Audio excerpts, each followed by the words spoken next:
ಎಲ್ಲರಿಗೂ ನಮಸ್ಕಾರ. ನಕ್ಷತ್ರ ಶಾಲೆ ಗಾಣದಾಳ.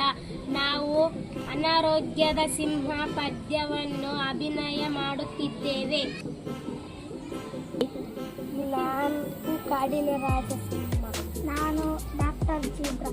ನಾನು ಡಾಕ್ಟರ್ ಹೈನಾ. ನಾನು ಡಾಕ್ಟರ್ ಮೇರಿ. ಕಾಡಿನ ರಾಜ ಸಿಂಹರಾಯನು ಕಾಯಿಲೆ ಬಿದ್ದನು ಕೇಳಿ ಕತೆ. ಅನ್ನವು ಸೇರದು ನೀರು ಸೇರದು ರಾಜನಿಗಾಯಿತು ಬಹಳವತೆ.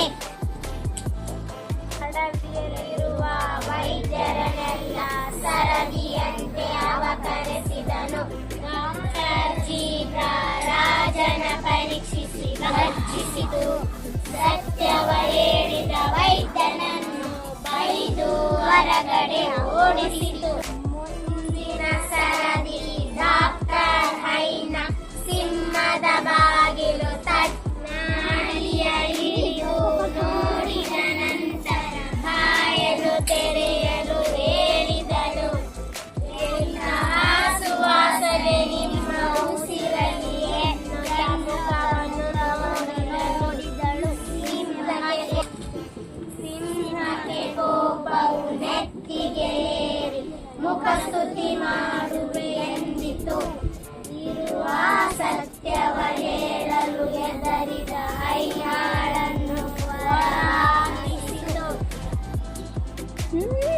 ನಂತರ ಸರದಿ ಜಾಣ ವೈದ್ಯನಲ್ಲಿ ಬಾಗಿಲು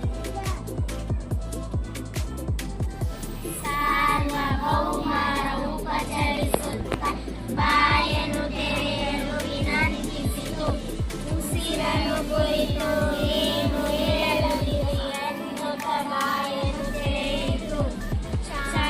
ಕ್ಷಣರಿಯು ತಕ್ಷಣ ಹೇಳಿತು. ಸೀತದಿ ಮೂಗು ಕಟ್ಟಿದೆ ಒಡೆಯ ತಿಳಿಯದು ನನಗೆ ಎನ್ನುತ್ತ ಕೇಳಿತು ಕ್ಷಮೆಯು. ಸಿಂಹದ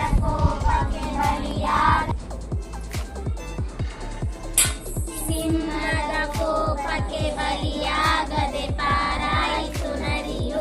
ಉಪಾಯ ಬಲ್ಲವನಿಗೆ ಅಪಾಯವಿಲ್ಲ ಎನ್ನುವುದೇ ನೀತಿಯು.